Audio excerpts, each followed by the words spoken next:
苏红礼没和你说？然是死，我也不会背叛主上。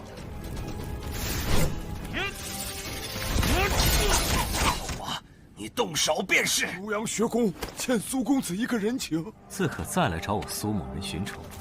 那你努力。林光侯，莫要负了公子好意。谢公子，谢宁公主。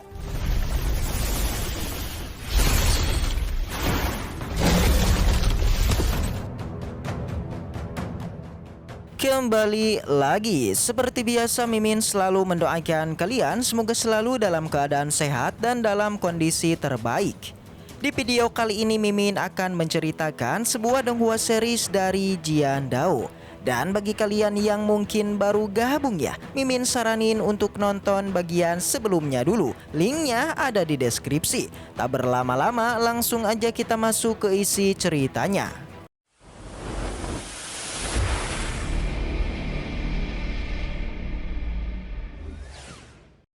Cerita kembali dilanjutkan dengan kini masih berlatar di luar Gunung Suetu yang masih memperlihatkan pertarungan antara Suyi melawan Huayang dan juga Suan Yulong.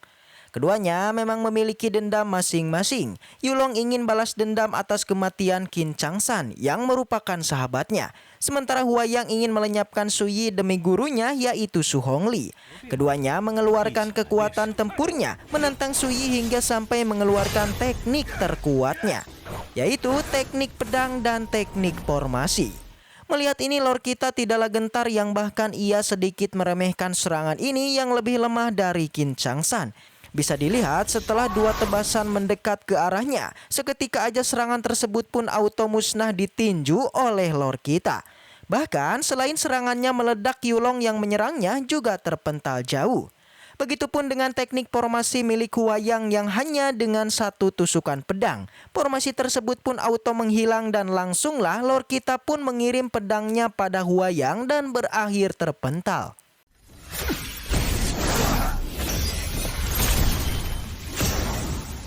Melihat ini, Tetua Luyang dan dua lainnya menjadi kaget bukan kepalang. Dari arah depan, Lord kita menanyakan apakah ada trik lain yang ingin diperlihatkan. Namun nampaknya keduanya sudah enggak bisa berkutik lagi. Tapi Huayang tidaklah mengakui kekalahannya. Dia beralasan kalau sebelumnya kultivasi dirinya telah berkurang akibat pelatihannya di beberapa bulan yang lalu. Di mana jika saja kekuatannya bisa seperti sedia kala, maka bukan tidak mungkin Huayang akan mengalahkan Suyi. Tapi jelas Lord kita tidak peduli. Menurutnya tingkat kultivasi Grandmaster tidaklah terlalu kuat dan hanya memperkuat 5 organ dalam aja ketika sampai pada kultivasi ini. Setelah melihat teknik dari Huayang, Lord kita nampak tertarik karena dia tahu teknik tersebut yang hanya memunculkan keganasan yang harus digunakan ketika dalam kondisi prima. Namun sekarang Lord kita mengetahui jika organ dalam Huayang telah rusak akibat teknik tersebut yang belum sepenuhnya dikuasai. Mendengar itu alih-alih berterima kasih karena Suyi memberitahunya, Huayang malah tidak peduli yang bahkan ia tidak ingin menyalahkan gurunya karena tidak memberitahukannya. Alhasil Huayang masih percaya pada Su Hongli dengan latihan tombak hujan darahnya, maka akan membuat dirinya menjadi praktisi kuat menerobos hingga ke tingkat 4 Grandmaster. Karena Huayang mengetahui jika ingin menerobos maka harus berjuang keras. Akan tetapi Lord kita meremehkannya, yang bahkan dia juga meremehkan Su Hongli yang tidak memiliki pengetahuan. Jadinya karena Lord kita tertarik dengan Huayang, maka jika dia bersedia tunduk dan patuh kepada Suyi, maka dirinya akan mengampuninya, yang bahkan Lord kita bersedia untuk mengajarinya teknik kultivasi agar menerobos ke tingkat 5 Grandmaster. Sontak aja kebaikan dari Lord kita malah ditolak mentah-mentah oleh Huayang. Dia bahkan selain menolaknya juga mengatai Suyi dan mencemoohnya. Dengan tekad yang kuat, Huayang tidak akan pernah berpindah guru selain Su Hongli meskipun kematian ada di depannya. Artinya Huayang tidak akan pernah mengkhianati dari Su Hongli. Mendengar itu Lord kita pun mempertanyakan keputusan Huayang karena meninggal demi Su Hongli jelas itu tidak sepadan. Tapi Huayang tetaplah kekeh ingin melanjutkan pertarungannya dan kembali mengambil tombaknya. Segera ia pun maju menyerang Sui dan Lord kita juga akan meladeninya untuk melenyapkannya. Dengan satu gerakan aja, Sui pun melemparkan pedangnya untuk mengatur sebuah formasi yang bisa kita lihat. Dari dalam formasinya tiba-tiba muncul hujan pedang yang kini menghantam Huayang hingga berpindah alam.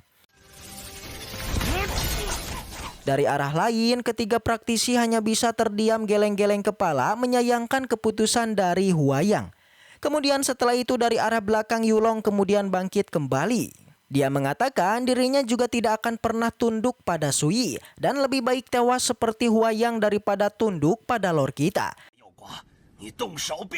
Melihat ini dari arah lain, Tetua Luyang kemudian angkat bicara, meminta Sui untuk mengampuni Yulong demi dirinya. Di mana jika Sui setuju maka Akademi Luyang akan berhutang budi kepadanya. Mendengar itu Lord kita tidak akan peduli dengan bantuan dari Akademi Luyang. Di sana langsung aja Tetua Luyang menjadi sedih, begitupun dengan Yulong yang menganggap kalau Sui akanlah menghabisinya. Di sana Yulong pun tertawa sembari menangkupkan tangannya serta mengatakan jika ada kesempatan lain di kehidupan selanjutnya, maka dia pasti akan meminta saran dari Lord kita mengenai teknik bela diri. Namun perkiraan Yulong nampaknya salah, di mana Lord kita tidak akan melenyapkannya karena dia bilang tidak perlu di kehidupan selanjutnya untuk meminta saran darinya. Yang mana jika mau Yulong bisa datang kapan aja untuk balas dendam kepadanya. Dan setelah itu Sui pun pergi diikuti oleh Ningxi dan Tuan Shen. Tapi lagi-lagi dari arah belakang Yulong berteriak dia tidak ingin belas kasihan dari Sui. Mendengar itu, Sui pun menjawab jika tidak ingin mendapat belas kasihan darinya, maka berjuanglah untuk mengalahkannya. Tetua Luyang menangkupkan tangannya berterima kasih pada Sui. Di perjalanan Ningxi mengatakan dibenci oleh orang lain itu bukanlah hal yang baik. Dengan santuy Sui mengatakan kalau dia membiarkannya hidup untuklah menjadi kuat dan menjadi lawannya. Karena jika saat ini semuanya dia ratakan, maka Lord kita khawatir di masa depan dia tidak punya lawan yang sepadan. Setelah masalah selesai, Ningxi kemudian mengeluarkan cincin penyimpanan yang di dalamnya terdapat mayat para monster. Dia memberikan cincin tersebut pada Lord kita. Tapi jelas Lord Sui tidaklah mengambilnya. Dia mengerti karena mereka saling bekerja sama, maka untuk hasilnya juga akan dibagi rata. Jadi Lord kita menyuruh keduanya untuk mengambil dulu bagiannya, setelah itu maka berikan padanya. Langsung aja Ningxi pun mengambil bagiannya dan memberikan pada Tuan Shen.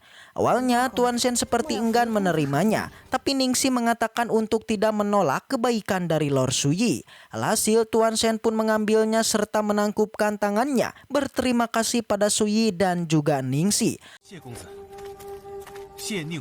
Waktu demi waktu terus berlalu. Singkat cerita mereka pun mulailah memasuki ke pegunungan Suetu. Tapi di perjalanan kembali dihadang oleh seekor monster kera dengan tubuh yang sangat besar.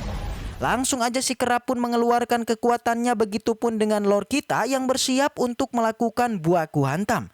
Menggunakan formasi pertahanan, Lord kita siap menerima serangan dari monster kera yang kini mengeluarkan teknik cakarnya. Tapi jelas serangan tersebut tidaklah mempan, yang bahkan Lord kita hanya menggunakan satu tangan aja untuk menghancurkannya. Melihat itu si kera pun auto marah dan langsung melompat mendekat ke arah Sui untuk menggepreknya. Tapi Lord kita juga tidak tinggal diam, dia juga mengeluarkan teknik tinjunya dan dua kekuatan pun beradu.